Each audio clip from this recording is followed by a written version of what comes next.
Hello friends, आपका स्वागत है आपके यूट्यूब चैनल स्टडी जीके में। आज हम 21 अप्रैल की करंट अफेयर से जितने भी महत्वपूर्ण क्वेश्चन बन सकते हैं उस पर चर्चा करेंगे। ये उम्मीद करती हूँ कि ये सेक्शन आपको अच्छा लगे, आपको ज़्यादा से ज़्यादा जानकारी मिले। इसी के साथ इस सेक्शन की हम शुरुआत करते हैं और अगर ये आपको अच्छा लगता है तो प्लीज़ इसे लाइक, शेयर और सब्सक्राइब ज़रूर करिएगा।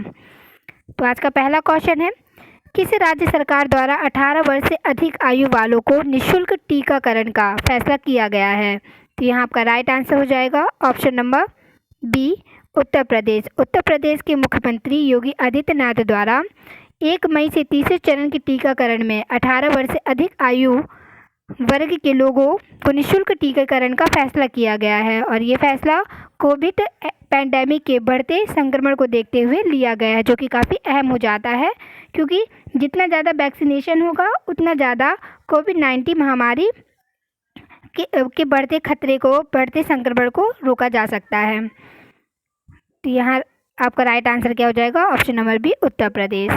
अगला क्वेश्चन है, देश में कोरोना वैक्सीन की बर्बादी में प्रथम स्थान पर कौन सा राज्य है? तो यहाँ आपका राइट आंसर हो जाएगा ए, तमिलनाडु।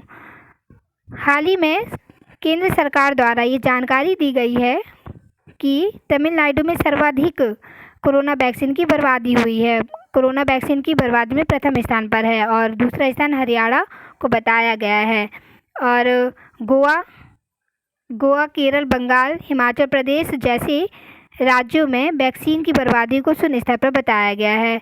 ये एक आरटीआई कार्यकर्ता और पत्रकार विवेक पांडे के आवेदन पर सरकार द्वारा ये जानकारी दी गई है।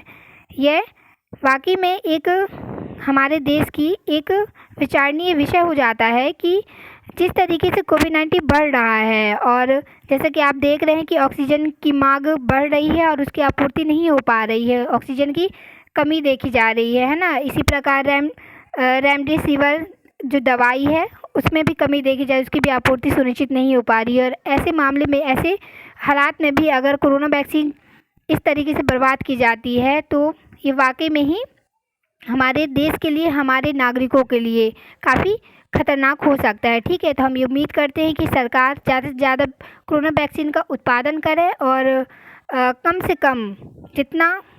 से कम इसका बर्बादी करते हुए इसके सदुपयोग, इसको आम जन तक पहुंचाने में अहम कार्य करें, है ना। तो इसके साथ ही हम अपना अगला क्वेश्चन देखते हैं। अगला क्वेश्चन है, हाल ही में डॉक्टर सुधांशु कुमार का निधन हो गया है, वे कौन थे? तो ये हो जाएंगे ऑप्शन नंबर सी, बनस्पति शास्त्री। डॉक्टर सुधांशु कुमार बनस्पति शास्त्री हैं और ये भारतीय एंथ्रोबोटनी के जनक भी माने जाते हैं। ठीक है, और विश्व अर्थशास्त्री पुरस्कार प्राप्त करने वाले एशियाई भी हैं, ये पहले एशियाई भी हैं। ठीक है, तो इनके बारे में आप याद रखिएगा। अगला क्वेश्चन है, हाल ही में किसने स्टार्टअप इंडिया सीड फंड की शुरुआत की है? यहाँ राइट आंसर हो जाएगा option number C, Piyush Goyal. तो ये हमारे केंद्रीय रेल, वाणिज्य और उद्योग, उपभोक्ता मामले और खाद्य और सार्वजनिक वितरण मंत्री श्री पीयूष गोयल ने इसका शुभारंभ किया है और ये जो फंड है इसकी शुरुआत जनवरी 2021 में स्टार्टअप इंडिया इंटरनेशनल समिट में नरेंद्र मोदी द्वारा किया गया था, लॉन्च किया गया था। ठीक है, इस फंड का जो लक्ष्य है वो यह है कि स्टार्टअप में फंड से संबंधित कोई भी समस्या उत्पन्न ना हो पाए, ये सुनिश्चित करना इस फंड का उद्देश्य है। अगला क्वेश्चन है आपका, नासा के हेलीकॉप्टर ने किस ग्रह में उड़ान भर इतिहास रचा है? तो यहाँ पर राइट आंसर हो जाएगा मंगल ग्रह में। तो हाल ही में मंगल ग्रह में नासा के एक रोबोट हेलीकॉप्टर ने उड़ान भरी है। ठीक है, यहाँ पे अहम बात ये हो जाती है कि ये पहली बार ऐसा हुआ है कि किसी रोबोट हेलीकॉप्टर ने किसी ग्रह में उड़ान भरा है। ठीक है, और इसके साथ ही ये हमारे लिए इसलिए इम्पोर्टेंट हो जाता है क्योंकि इस मिशन के जो चीफ इंजीनियर थे वो भारतवंशी थे। ठीक है, वो भारतवंशी बॉब बलराम है जिन्होंने आईआईटी मद्रास से पढ़ाई की है। तो ये इसलिए अहम हो जाती है, हमारे लिए काफ़ी गर्व का विषय हो जाता है। ठीक है, अगला क्वेश्चन है, हैंडले पासपोर्ट इंडेक्स 2021 के ग्लोबल रैंकिंग में कौन सा देश शीर्ष स्थान पर रहा है? तो यहाँ राइट आंसर हो जाएगा option number B, Japan.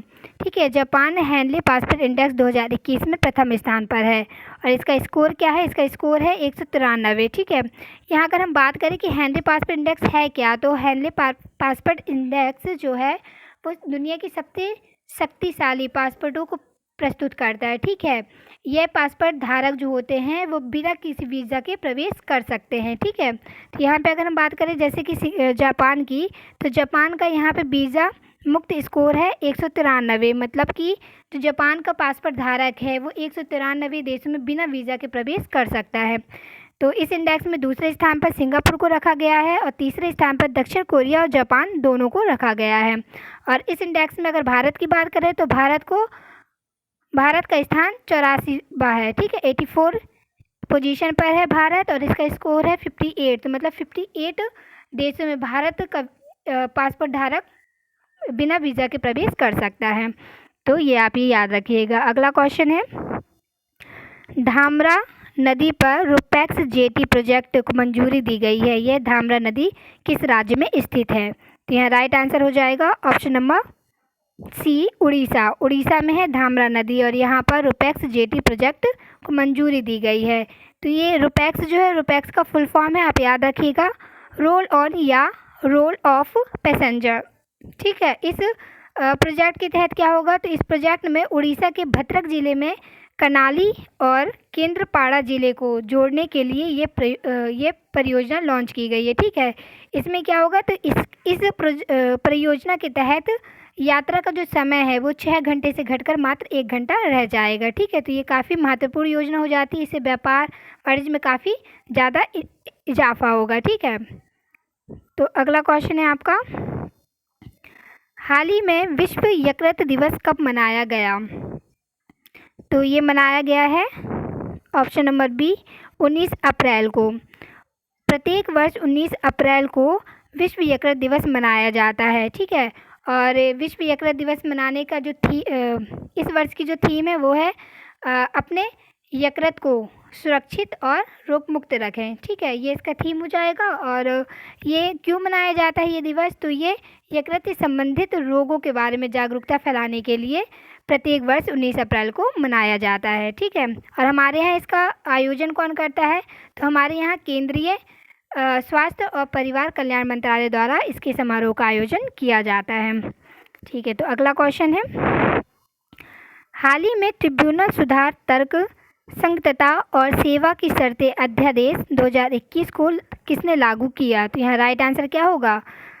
Right answer हो जाएगा हमारा ए, राष्ट्रपति। राष्ट्रपति को हमारे यहाँ शक्ति दी गई है भारतीय संविधान के अनुच्छेद 123 के तहत। ठीक है, कि राष्ट्रपति अध्यादेश जारी कर सकते हैं। तो इसी शक्ति के तहत, अधिकार के तहत उन्होंने ये अध्यादेश जारी किया है। और इस अध्यादेश के तहत क्या है? तो इस अध्यादेश में 9 अधिनियम के तहत अपीलीय न्यायाधिकरणों को भंग कर दिया गया है और इन न्यायाधिकरणों के जो कार्य हैं उनको उच्च न्यायालयों में स्थानांतरित कर दिया गया है। तो इस अध्यादेश में ये किया गया है, तो आप ये याद रखिएगा।